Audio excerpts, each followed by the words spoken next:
is the podcast for you and you and you and you. Tejas, Uncle. I'm gonna have to add that in there now. That's It's funny. the podcast for you and you and you and you. That's funny. Well, we have two intros on that one. Well, guys, welcome back to the Tejas Hunt Club podcast. Jared and I are here today because Jared killed 2 turkeys this weekend. Double down. On the opener in South Texas. We hunted on Saturday and he hunted on Sunday because, well, Goliad County Fair and Rodeo. Yeah, Goliad County Fair and Rodeo strikes again. Saturday night we went to the dance and I had all intentions of waking up and meeting Jared out there to film, and well, it didn't happen. Not because it didn't wake up. I woke up. I did. 5:30. I was ready to go. But it was a little fuzzy. I kind of made a Safety decision. Grown-up safety decision not to get in a vehicle and drive. So that's why we didn't get it on film. But Jared did get some videos. I was really upset with myself, but Jared got some videos from it, so we'll put those together and we'll get them on Instagram and Facebook in the group and everything. We're going to do the podcast. He hasn't told me the story yet. I didn't want to hear it. We're going to wait till today, and we're going to hear from start to finish. I guess we can kind of start on hunting on Saturday. Yeah. When I did wake up and go. Actually, it's kind of messed up because on Saturday I showed up early and caught a little nap before Jared came out of the camper because, I don't know, I guess I misjudged time and I thought it was going to take me a lot longer to get ready. But yeah, so caught a little nap, picked him up, and we went out there and got on the John Deere and everything and rode out. And we got to the first spot where I guess y'all had been seeing him, the week before, because y'all did some scouting and stuff. And then, like, how many birds did y'all see then? So the Saturday before opening day, I went out just driving in the Gator, and it was like 8:30 or so in the morning, and kind of went across the creek, went down the road, and made the first curve. And there's a group of 10 to 12 just sitting there. There's probably 2 to 3 gobblers in each group. 10 hens or so, a few jakes running around, that type of thing, and then watched those pass and went around the next curve on the long straightaway, and there was another group just like it. So we were covered up with turkeys. The weather was beautiful. It was 70 degrees, sun was shining, everything's green. So it was good. And then Tuesday, went back out there. My nephew had to do a 4-H project for the fair and wanted to do some photography, so we went out and caught some images of strutting gobblers and all kinds of good stuff. Yep. They were same place. We had them pinned down pretty good. Didn't know where they were roosting, but we know where they'd be kind of mid-morning. So. Yeah, and we posted those pictures Eli took on the Instagram and stuff, and then Jared and them posted them in the group. So, yeah, I mean, it was some good groups of turkeys. I mean, toms in each one. So, I mean, it was kind of like just ripe for the picking. They are definitely grouped up. They have their group of hens, and they're not going anywhere without them. So yeah, and then we went from nice, beautiful weather to a nice cold front that blew in. It was pretty chilly. I think it blew in like Friday night. Yeah. Had a whole bunch of rain, cold weather, wind was blowing, and pretty hard too.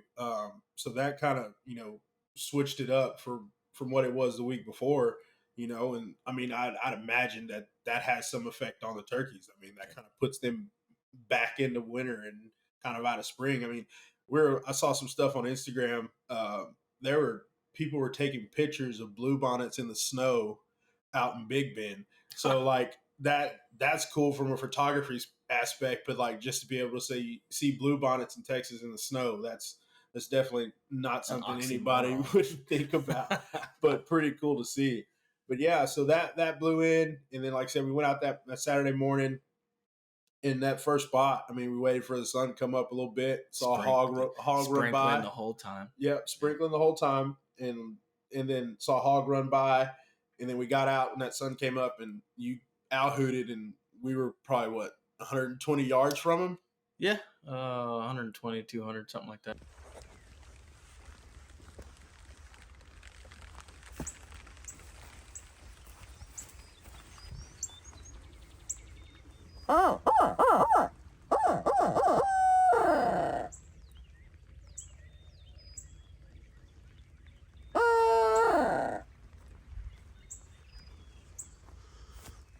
Opening more turkey season, and it's raining. Go figure.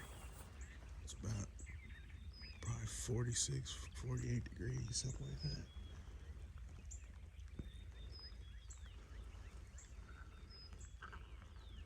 Trying to strike up a bird. Had a little piggy run by over here around his feeder.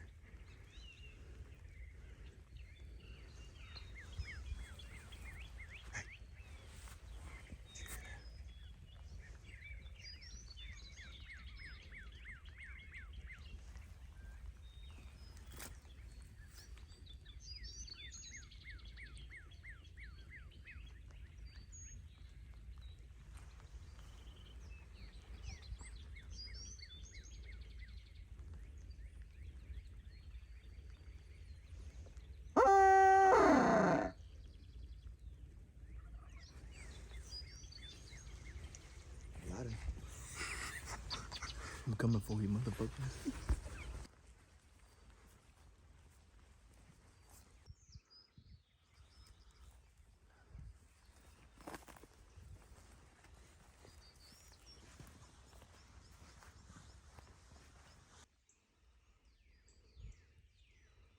Yeah, Yep. yeah. And he gobbled on the roost, so we knew where they were. So we made our way that way and called to them a little bit more just to kind of pinpoint where they were. Ran up on some cows and kind of it's laying down in the brush, and they got up and ran. And hopefully, we were thinking that the cows wouldn't run towards the turkey, so we kind of cut off and went around the cows so they wouldn't move anymore. And then picked a spot, sat down. Jared started calling a little bit, and he was gobbling back to us, and we thought it was going to be a slam dunk.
Mm-hmm.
for sure. The game was on. Yeah, definitely.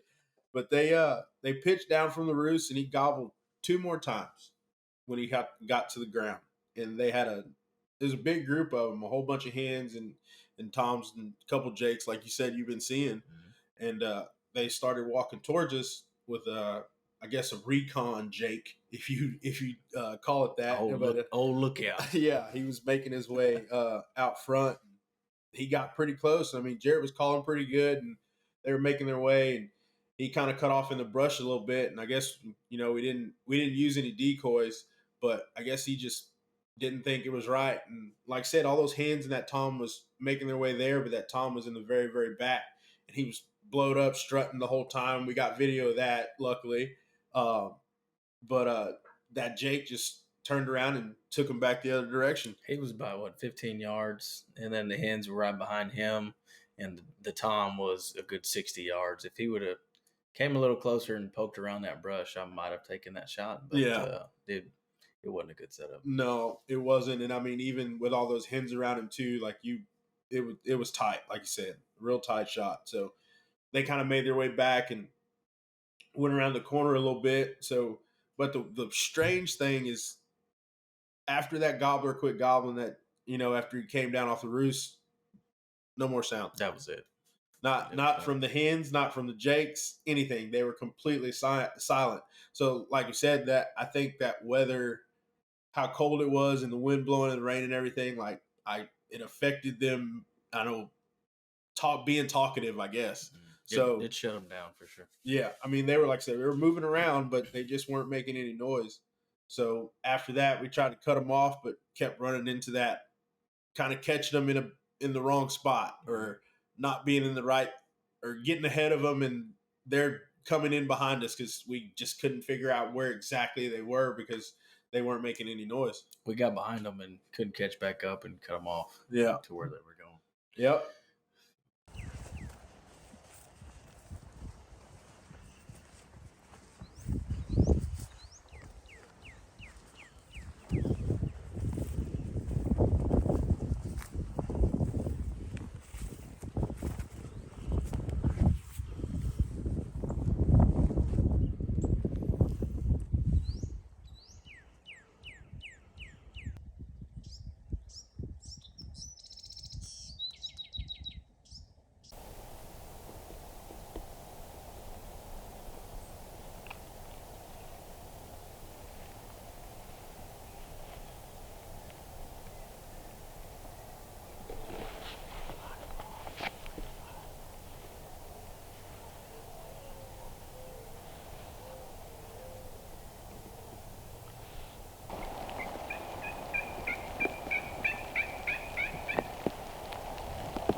There's a Jake in there. I think there's got to be at least one gobbler, but I can't see his beard yet.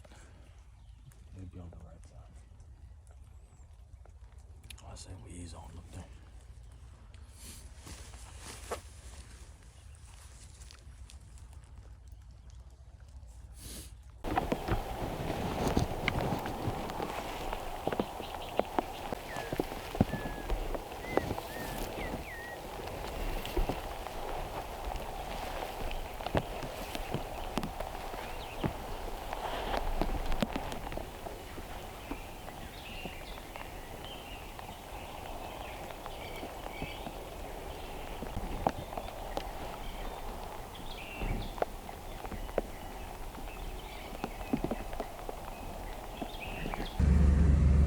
Take a break from turkey hunting, play a little cowboy. Turkey hunting in the morning, cowboy midday. Oh, hold on. Super puncher. Sorry.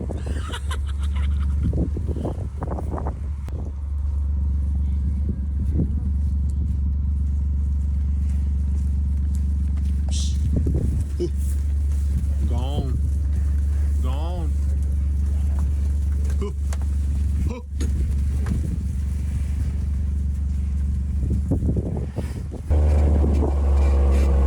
Oh, baby. Yeah.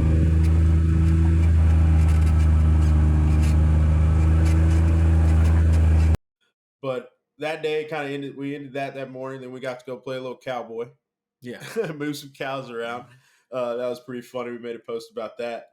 But after that, I'm gonna let Jared talk about Sunday. Gotcha. Yep. So where we started Saturday morning, Yeah. we walked down the Sendero, got on our spot, and kind of sat right there. So I went back, parked the same spot, knew where they were going to be. Sure enough, I'm sitting in the gator just listening. They're firing off, same time. I'm like, okay, we'll get out and start walking down the Sendero and get down there. I get to about the point where we were, and I said, what do I want to do? Because before that morning, when they didn't come to us, they went back and down the fence line. Yeah. I said, well, I'm going to try to outsmart them. Let me go to the fence line. So I set up on the fence line clearing right there. Yeah. Figured they come right by me that way.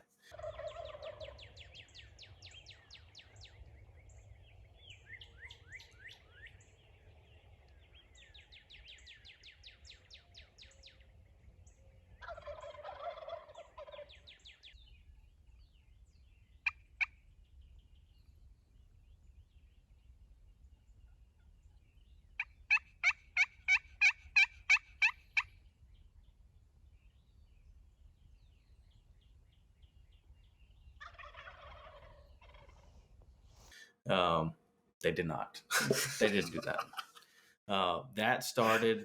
That prefaced my whole morning, because every time I made a decision of they're either going to do this or they're either going to do that, they would do the opposite of what I picked. And so it was a long morning because of all that. But I sat on the fence line, same thing. We're talking back and forth. There is there's probably a Jake and 2 gobblers in this roost this morning. And hens are going back and forth. Total different day, right? Yeah. Because of the weather. And they're going crazy. I'm just kind of hitting the call a little bit, letting them know I'm over here. They fly down, and I think, okay, game time. And so I'm sitting there. The Sendero we were on is to my right. It goes all the way down back to the road back there. And before you know it, they're gobbling along the way. And before you know it, I hear them gobble that way. And I'm like, crap. It's like they did the exact opposite. I should have sat in the same spot that me and you were, and it'd come right to me, and it would have been over at 7:45. And that didn't happen. So I got up and kind of went off in the brush a little bit, paralleled them, and just they went down the Sendero. I was in the brush, headed the same way, and I just kind of wanted to cut them off somehow and get in front of them, because they weren't really coming to calls. They would. If you could get a hen's attention and talking to that head hen and get her meandering that way, the group would come to you, but gobblers would not venture off. And so I tried to do that. I hit the road, the gravel road we were driving on. Yep. And right around that bend, I tried to set up on there because I thought they were going to take the same trail and go down that way. So I sat on the bend, and they were kind of gobbling the whole way. I could hear them this time, knew where they were coming. By the time they got to me, they were not coming down the road. They were in the brush.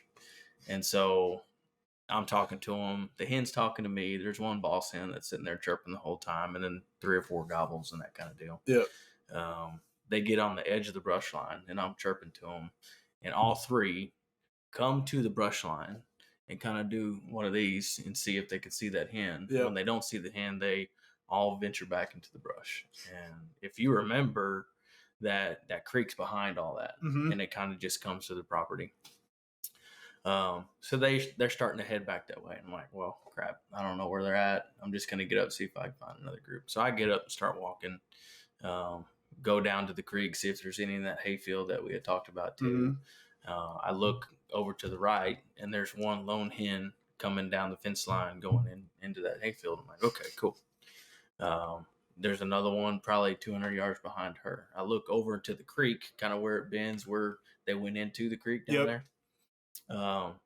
And there's 2 gobblers just kind of rustling around in the sand, kind of just dusting themselves, doing that whole thing. I'm like, okay, morning routine. This is what you're doing. And I tried to kind of set up on them, waiting for those gobblers to come over there. The 2 hens go in the hayfield. The gobblers don't. So I'm sitting there just watching and glassing them. And then they finally just meander back up to the road. I'm like, okay, well, let me go around and try to get in front of them there. Go over there, can't hear them. They won't even come out of the brush.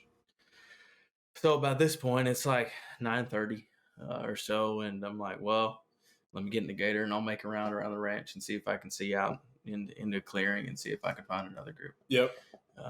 Do that, kind of, take the trip around, come back around to the opposite side where I can see the hayfield again and see 2 gobblers, 4 hens, and I think that was it. Yeah, 2 gobblers, 4 hens, and they're on the opposite side of the hayfield.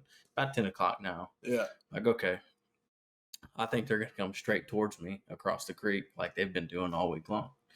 And so I go down and kind of cross the creek, and there's, as you come up, you can kind of hide yourself kind of on that face because it kind of goes up, and you can just kind of walk along the creek and hide from them in the hayfield because it kind of goes up into a hill. And so I did that, was watching them. They never cut back and come my way. And so, like, well, are they going to go further down? Are they going to cut and come back to me? And so I'm there for 20, 30 minutes, kind of just watching, seeing what they're doing. Lo and behold, they keep going straight. They can see me the whole time. They can't see me, but if I were to get up and go anywhere, they could spot me pretty easy. So I'm just sitting there watching. And there's a hill that goes over with some trees and some higher grass over there, and the hayfield kind of continues around the corner. And so I wait until the whole group kind of crests that hill, and that gate that we came in and out of right there. Yep. You saw some in the pictures that we posted earlier in the week, but that gate, I just kind of quietly went through that gate, kind of walked up that hill, and the grass is high enough to where it kind of hides you, and you can kind of just be on the other side. And at one point I had to get down on hands and knees and crawl so they wouldn't poke their head up and see me. Yeah. So did that, kind of where I was spotting them, they'd poke their head up, and I would just sit there and Did you call Annie when you were doing this? Not one bit. Yeah. I just, they would respond to it, but after looking and not seeing a decoy or seeing that nothing was there, then they would do something different. Yeah, so it was almost better just not even let them know you were there. I'm just stalking at this point. Yep. And so I'm crawling on hands and knees, and the grass kind of makes a circle around these trees, and then it goes off into the hayfield, and they're coming around that other side of this mob of trees and grass. And I can see them kind of meandering that way. And I get as close as I think I can on my hands and knees and kind of just sit there. And I didn't want to go any further because I knew they were coming. Yep. And the minute that I decided to keep going, that head would poke around the grass and look at me, and I'd be busted. Yeah. And at this late in the game, when I'm that close to them now, I would have been so pissed off at myself. So I was like, just sit here, Jared. Just sit here and wait. And so I can see where the times are. They'll poke their head up and kind of look around, and the hens are just kind of going through the hayfield. And I just sat there for a good 10, 15 minutes. Well, it's been a very long opening weekend. Yesterday, Saturday, it was raining and about 45 degrees, and these birds did not want to cooperate. This morning, it's about 50 degrees. They were gobbling, came off the roost. I've been chasing this group all morning long, at least 3 miles. Couldn't get ahead of them what I thought I did. They went the other direction. Ended up in a hayfield right behind me out there. They went over the top of a hill, could finally get in front of them. Poked my head out, they poked their head out, and got both of them. Doubled on the opening weekend. Let's go check it out.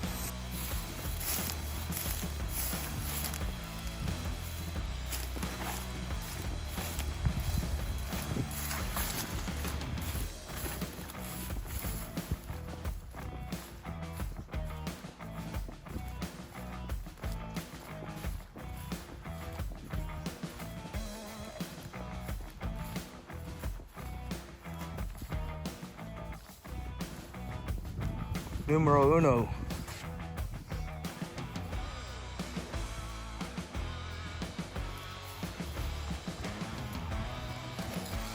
Some old hooks.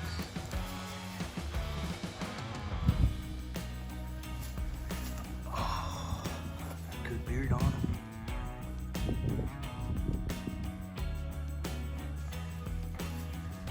Good bird. Good bird.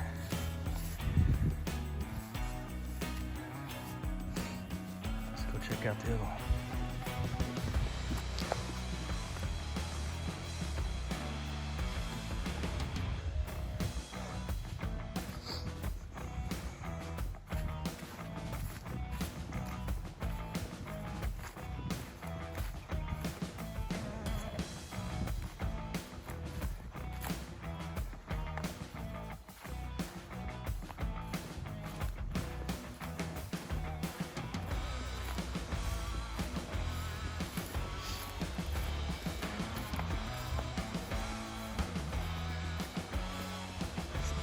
Numero dos. Oh, there's the better one right there. Look at that one. That's probably my best spurs right there. My goodness.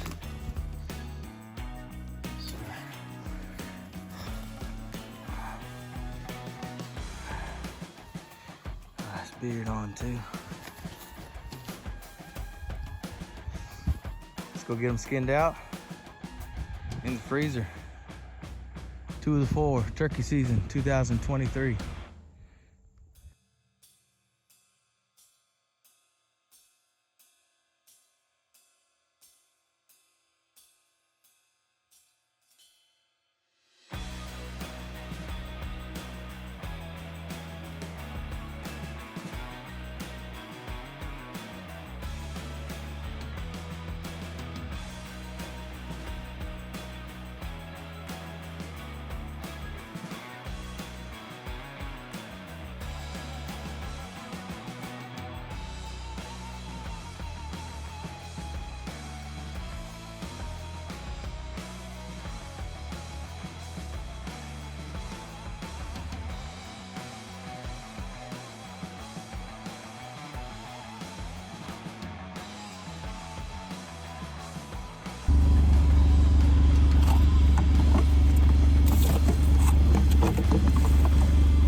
Lo and behold, I see a couple heads poke around. Well, the gobblers have been in the back the whole time.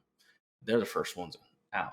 And they could have gone that way into the hayfield, or they could have kept coming around. Depending on that, is it a good shot? Is it not a good shot? Luckily, they came around kind of towards me, and both of them just kind of poked their head out. And so I wait till they kind of fan out and turn around, and I kind of raise my gun up on my knee, and I'm sitting there. I'm like, okay, it's now or never. You know, this is close as you've been to these things all morning long, and this is the best shot opportunity. And it was good. It was probably 40, 50 yards. I mean, it was a little further, but I knew I could make it.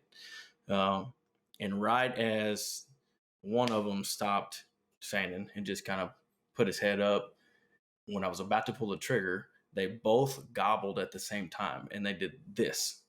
And so when I shot, the one I was going for hit the ground instantaneously. Yeah. He's done. Good night. That's it. I get up right away because that's what you do. You want to go stomp on him or whatever you want to do, right? And so you get up and try to go retrieve the bird real quick and see if he wants to fly off, but he was done.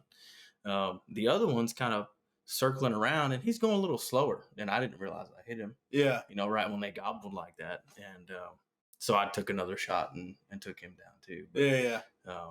Good birds, both good birds. I think the one was about a 3-year-old, had a little shorter spurs on him, still a good beard. The other one, as you'll see in the video that I sent to you, I see the younger bird first. That's the one I hit second. Walk over to the other bird, and that's at least a 4 or 5-year-old bird. He's got a little longer beard, but the spurs on him were bigger. They were bigger. Yeah. So nice. Yeah, I mean, they look good. And like, there's something told me when I finally did wake up that morning, I was like, man. And I walked outside and I was, messing with the dogs and stuff. And I was like looking at the weather and I was like, them birds are moving right now. Like, it's a whole lot better right now than it was yesterday. And I think probably then it was probably like 9:30. I think so. So probably when you were still chasing them and stuff. Mm-hmm. And then we got something to eat. We were getting ready to go to the rodeo because we were going to shoot that. We were trying to get there a little earlier. And then that's when you texted me right when we were getting our stuff ready. And then you sent me the picture of them, and I was like, yeah, I knew it. I knew it. And then I didn't expect 2 birds, but I knew you were probably going to kill one for sure. I didn't even expect to shoot both of them, honestly. I mean, I'm good with one bird. Yeah. It's the first weekend of the season, but once I kind of saw him not as fast as what he probably should be going, I took him anyway. So. Yeah, definitely. I'd make that decision too because, I mean, there's a chance he's just going to run off and die anyway. Oh, but, yeah. More turkey meat. Yeah. Another fan, beards and spurs. And then that was the older bird, or that was the younger bird? That was the younger bird. The younger bird, yeah. But he still looked good too. Oh, yeah. Dude, that's awesome. Like I said, man, I was so mad I wasn't there like to get it on film and stuff, but it is what it is. I got 2 more to go, and you got all of them. We got 4, the whole season. So. Yeah. And then next week I'll be headed down to Mathis to DEA. Yep. We're gonna go guide down there, and then we'll both be down there the week after that. First? Yeah, the first. Yeah. Yeah. So we'll be down there another 2 weeks of turkey hunting for sure. We'll be getting those on film. So, it's up to those guys that I'll, pose a question, be like, hey man, you want to get this on film or not? Yep. Let me know. But if not, that's perfectly fine with me. This is your hunt. This is your deal. I'm just here to call and help you kill a bird. Yeah. So we'll see. We'll definitely send them home with some cool pictures though after they kill stuff. So you never know on that, man. I'll be honest with you, and I could be wrong, but when it gets that late in the morning, and that's the best opportunity you've had, and like the situation that kind of happened to me is it's not the best filming environment. Oh no, you're kind of just trying to get up there and get a shot and do all the things. So it's a hit or miss. You might have been able to get that kill shot, or might not have been good. So. Yeah, but we'll see, man. I'm glad. Like I said, I'm glad you got the birds and everything, and I started off the season right. Hopefully, it keeps rolling on. Here's what I've realized things. I'm glad I learned stuff turkey hunting every year. I've done it almost 3 years now. Yeah, I really started kind of running them, but I can call pretty decent. I'm not the best in the world. Definitely not east of here, and how crazy they get with that stuff. But I can talk to them, and I can usually get them coming my way or whoever's way. And but I'm not the best by far. But whenever things don't work out and they do the opposite of what you're doing, what I've realized is, look, I may not be the best, but I've kind of have a no quit. Yeah. And usually that no quit and I'm not going to quit because as soon as I do, it's going to happen mentality. Yep. And that's turkey hunting or deer hunting or whatever. Mule deer hunting in Idaho. Yeah. Once that happens, you're done. But it's usually the last day, the last hour that finally comes together. And then you keep trying to make it happen and try to make it happen. And, like you said, you make a decision, it's the wrong one. Well, what do I need to do now to get back in position? And I think, that's what I like about turkey hunting. I mean, don't get me wrong. If you want to hunt from a blind, do it. You want to, just sit and hopefully they come by, go for it. But I like running and gunning and moving around. Yep. Like even bringing the decoys, if you got like a hen and a jake or something like that, just stay light and don't have to have a full setup, and just move around and chase them and try to put yourself in position to kill one. And I mean, like I said, talking to them is fun too. That's the best when you can just talk to them and they're just when they firing when they off start coming and, your yeah, way, yeah. That's like cool Saturday to see. morning first thing. Yeah, that's cool to see. But even just keeping that element of being able to move around and change positions and stuff is key, I think, to killing turkeys. Because it, like you said, you make a plan, them turkeys aren't going to do No. what you think they're going to do 9 times out of 10. So if the plan goes the way it's supposed to, Saturday morning, how they responded to us, how they came right off the roost and came directly towards us. Yeah. And the Jake was 15 yards, the Tom was 60. You know, there was a line coming to us. That typically tells you, okay, this is when it's going to happen. Yeah. If you would have told me like Sunday how all that stuff unfolded, there's no way. They're just too tough to get in front of and all that. But it was literally the last 10 or 15 minutes of that hunt where I was like, oh crap. Yeah. This might happen. Here it is. So yeah, it's going to happen. Well, cool, man. Glad we got to record this, tell the story and everything. We'll get it uploaded because we didn't upload one on Monday. This is Monday, so we'll probably get this one out on Wednesday or so. Be a little late. We apologize, but it's coming. I promise. It's coming. And then we'll get those videos on YouTube and stuff too. So funny story. Casey Shelton. Yeah. He was, I sent the pictures to him and stuff. He's like, oh, that's awesome. And he texted me today. He's like, hey, I showed your turkeys to my dad. He said we should go out to Sarco. So I was like, well, I'll go out there and call him up for you. So yeah, he's all excited about turkeys. There you go, dude. There you go. That's all it takes, man. That's all it takes. Because like I said, where we're from, there's a ton of turkeys and people don't really hunt them. Like, not like that. I mean, if you hunt them during deer season or something, you might shoot one at a feeder because it's there and you want the deer to come in, and then you'll cut it up and eat it then or whatever. But people really don't hunt turkeys that much. We have a lot of people coming from out of state down here to hunt turkeys, but the local community really, for the most part, don't hunt them. But that's okay because we will. For sure. We will for sure. But yeah, man, we'll get this podcast out. Thanks for listening, guys. This was pretty short, but we'll have another one coming next week for you. Peace. Appreciate it.